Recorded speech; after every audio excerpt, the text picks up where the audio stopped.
Ni ceritanya hadis. Setara hadis ketat lagu ni pun boleh maknanya. Cuma kalau pakai pendapat Yahya bin Ma'in tadi, tak boleh lah, mana dia kena balik lah, baru boleh. Begitu. Kita tengok hadis ni. Hadis yang mula-mula ni Ibnu Abbas kata, aku mari, kata dia, naik himar atan. Himar atan. Atan tu mana? Himar betina. Sebab kalau kata himar saja, dia boleh jadi himar jantan, himar betina. Bapa tak kata himarah. Himarah tu mana dari segi orang Arab ni, dia tidak guna juga untuk betina, tak mesti. Untuk seekor pun boleh juga. Tak mesti. Dengan sebab itu dia sebut himar atan. Dia cerdik tu. Kalau budak tak cerdik, tak kerti beza tu, pakai sebut himar gitu saja. Dia sebut himar betina.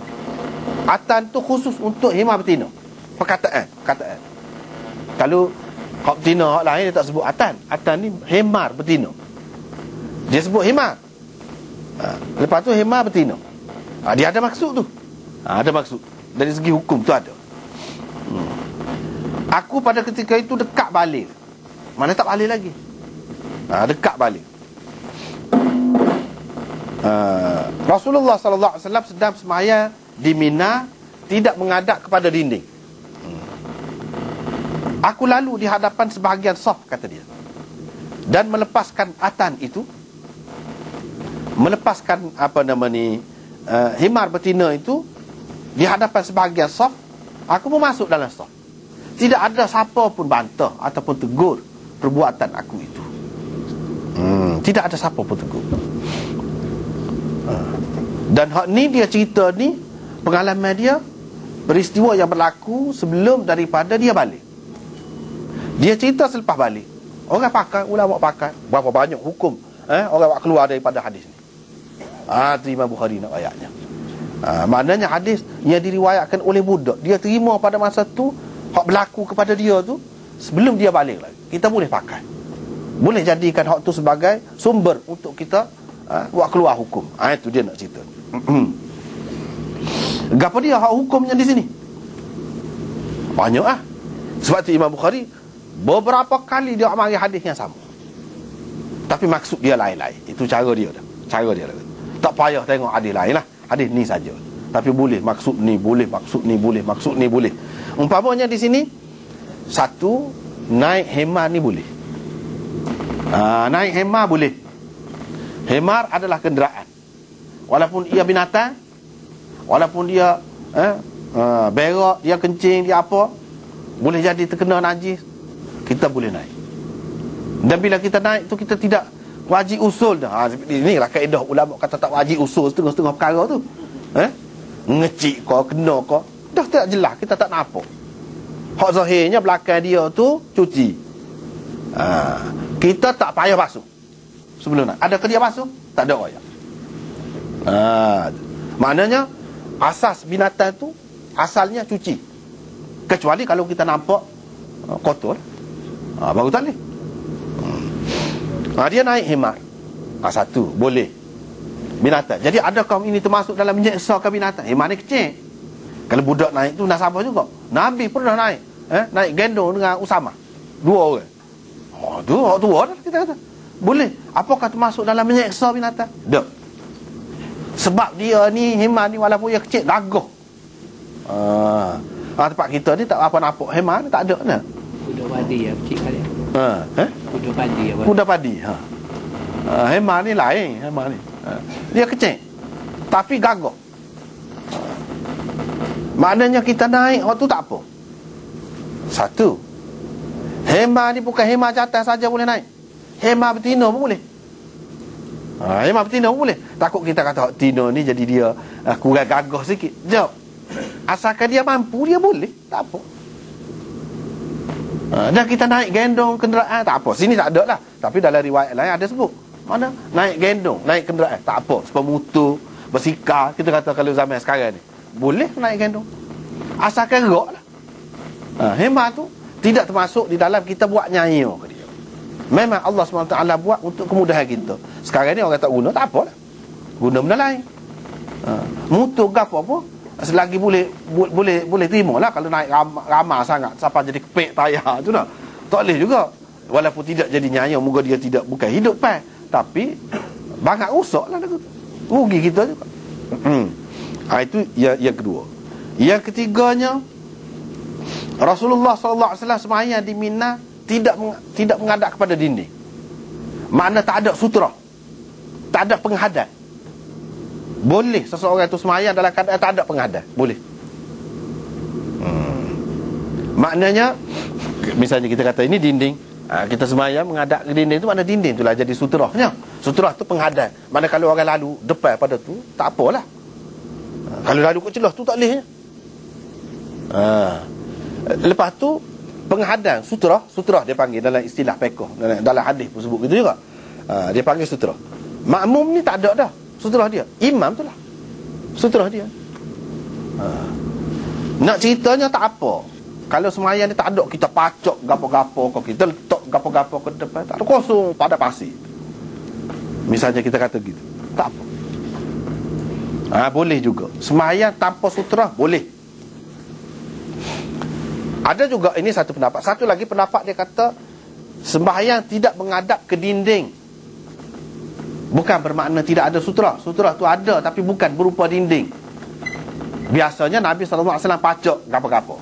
Dia pacok lembing dia sebagai tanda sekat ni, supaya tidak jadi susah orang nak lalu kau gapo depan nanti sana tu, boleh lah. Itu tujuan sutra. Kalau tidak, mana memang dilarang kan, tak boleh, tak molek. Mana kita ni dosa besar lah, litah orang semayang.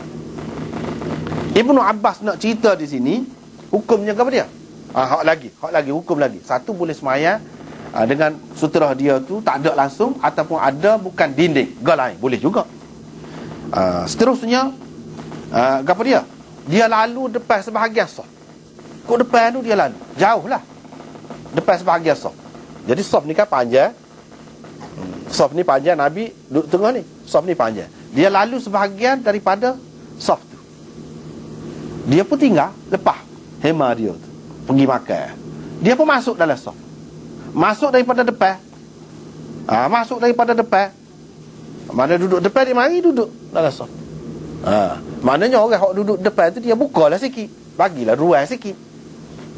Boleh lagu tu. Hukumnya boleh. Dan tidak jadi batal sembahyang tu. Dengan sebab hima tu litah. Sebab ada dalam hadis yang lain, sembahyang ni jadi putus dengan sebab hima litah, perempuan litah, anjing litah. Imam Bukhari banyak dia akan mari pula. Dia akan mari Aisyah tidur depan Nabi SAW duduk sembahyang. Tujuan dia nak ayatnya tak batal berlaku. Tak ada jadi kurang sembahyang. Kalau jadi kurang-kurangnya sini, jadi kurang sembahyang, mesti ada tegur. Ni tak ada siapa dia tegur. Sahabat-sahabat duduk depan tu biasanya hak alim-alim lah, hak tua-tua, hak lama-lama dah. Dia tak ada tegur. Kalau kata Nabi tak tahu pun, Nabi tak perasan lah. Orang lain tak perasan. Sahabat-sahabat ni kalau dia tak pasti, dia akan tanya Nabi, lagu mana, boleh ke tidak lagu tu? Tak ada. Tak ada, dia menunjukkan dia yakin dah boleh lah lagu tu. Mana himar kalau lalu depan tak batal sembahyang. Lagu ni misalnya. Dan boleh masuk saf pertama tu pun boleh masuk. Kalau daripada belakang lagi boleh lah. Kalau daripada belakang kita menyelit masuk, tengok ada kosong depan dekat, kita pergi. Itu penting. Mana belajar hak ni bukan bab dia lagi, tapi nak ayatnya daripada hadis ni ulama keluar berapa banyak hukum tu nak cerita. Berapa banyak hukum. Tapi keadaan kita ni hak tak mengaji ni, dia jadi lagu mana semaya tu. Kalau kita tengok tu sedih. Ni masjid ni kosong, berlubang. Sedangkan Nabi kata dah bila berlubang tu lagu mana semaya mana. Tak apalah, mana kalau hak tu khusyuk tu tidak khusyuk tu, kalau kita berasa tak khusyuk, kita carilah tempat tu. Itu atas kita lah, atas kita. Tapi secara umumnya tak mesti. Maknanya khusyuk ni dia boleh, sebab hati, masalah hati khusyuk. Kalau hadis-hadis yang imam tu dia sebahagian daripada sah tidur depan tu imam. Tidak sampai ke tu imam. Kalau litah tu imam tak boleh. Ni dia tak litah tu imam ni. Kalau kita sembahyang seorang, tak Macam mana? Kata kita sembahyang sore bukan berjemaah lah. Kita sembahyang sore 5 lalu. Dari sini nak cerita dari segi tidak batas semaya tu. Tidak batas semaya. Tapi tadi Ustaz cerita pasal masalah tu ini, sitrah apa sitrah dia? Sutra. Sutrah dia tu depan ini. Dah. Kita kalau depan ini, maknanya kita lalu depan sebahagian sah tak ada masalah. Tak apa. Tapi kalau kita sembahyang sore, batal. Tak ada. Mana tak boleh lalu dia buat lagu tu tak boleh. Tak boleh. Tak boleh. Semaya tu sah, tetap sah semaya. Jadi benda tu mesti ada depan lah. Macam mana? Masa kita semayang kan benda tu kau semua jawab ya kan. Benda tu ada depan lah untuk pada orang nak lintas ke belakang tak boleh. Kalau ada depan tak apa, tak boleh lah maknanya. Sekat mana kita pacak kan? Tak boleh. Kalau ada depan tu. Sutra. Tapi macam pun kes ni dalam lapangan luar. Lapangan luar lah. Orang nak lalu. Dan dia bukan maknanya lalu dekat ni, jauh tu depan tu. Hak tak boleh tu lalu dekat. Lalu dekat. Tetapi maknanya walaupun jauh pun maknanya kira-kiranya dia telah masuk ke sebahagian saf lah. Jauh lah, jauh. Tapi tidak pergi depan Nabi. Tidak pergi depan Nabi. Tak boleh. Yang dikatakan tidak boleh dari segi apa? Adakah dia akan membatalkan sembahyang orang tu? Tidak boleh bagi orang yang nak lalu.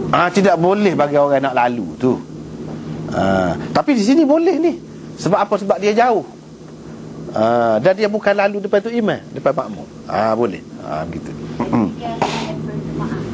Sembahyang jemaah lah ni. Sembahyang jemaah. Itu hukum dia lagi. Kalau kita tengok nak sebut sana ni, sembahyang ni mana dia jadi kosong. Sedangkan dalam hadis sebut syaitan pergilah situ. Tak boleh. Mana kosong ni? Boleh jadi orang kita duduk anggap kalau tengah sembahyang ni tak boleh berjalan. Padahal kenalah. Mana kalau kosong depan jalan lah, tak apa, pergilah tempat tu. Jangan biarkan kosong.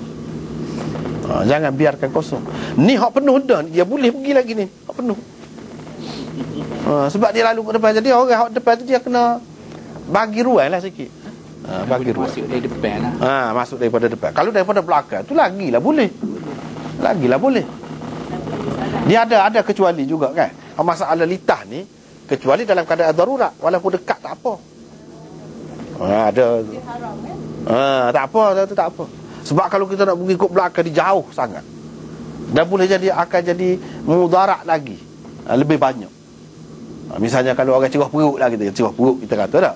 Lambat tu nak pergi tu. Sedangkan pintunya dekat kot ni. Dia tak darurat tu tak apa. Dalam keadaan darurat. Gitu. Dari segi antara yang belum balik dan sudah balik tu boleh berada dalam satu saf. Boleh. Ini hadis ni menunjukkan itu satu lagi hukum. Setengah-setengah orang dia kata hak tak balik tak boleh duduk depan. Itu sah. Mesti kena duduk di belakang. Ada. Kalau berdasarkan ni boleh. Itu juga ulama buat kesimpulan banyaklah daripada hadis ni. Hadis saja. Tapi macam-macam boleh buat kesimpulan. Sebab itu Imam Bukhari akan mari beberapa kali dengan tujuan yang lain-lain. Jadi tidak ditegur. Tidak ditegur ni kita kata kalau kita tak tegur boleh kira. Nah, dia kalau sahabat ni tidak lagu tu. Sahabat ni kalau benda tak kena dia akan tegur selalu. Itu sifat sahabat. Jadi kalau dia kata lagu ni tidak ada seorang tegur, boleh jadi orang malu Allah ke, orang takut ke, orang macam-macam lah, orang malah ke. Tak boleh, kita tak boleh kata begitu. Sebab sahabat ni sudah maklum. Sudah maklum. Puak-puak dia ni dia seorang apa? Dia akan, kalau dia tahu lagu tu dia akan tegur. Kalau dia tahu salah dia akan tegur. Lagu tu sahabat. Ini ramai gini mau ni tak ada tegur. Kalau dia tidak tahulah, sahabat-sahabat tak tahu, dia akan tanya Nabi. Dia tak tanya. Menunjukkan boleh. Hak Imam Bukhari nak sebenarnya sini apa dia? Umar tu dia ayat aku tu pada ketika tu tak balik lagi. Bermakna dia cerita hak ni selepas dia balik. Orang pakai walaupun peristiwa ni sebelum dia balik. Maknanya dia terima hadis tu sebelum dia balik. Orang pakai. Dan ulama-ulama buat keluar sebanyak mana hukum daripada hadis ni. Mana orang pakai. Mana nak ceritanya boleh. Begitu. Sebelum balik terima hadis boleh pakai. Syaratnya selepas balik dia sampaikan hadis itu. Hadis yang kedua iaitu Mahmud bin Ar-Rabi' meriwayatkan, dia kata aku ingat lagi Nabi SAW sembuh di muka aku pada ketika tu umur 5 tahun. 5 tahun.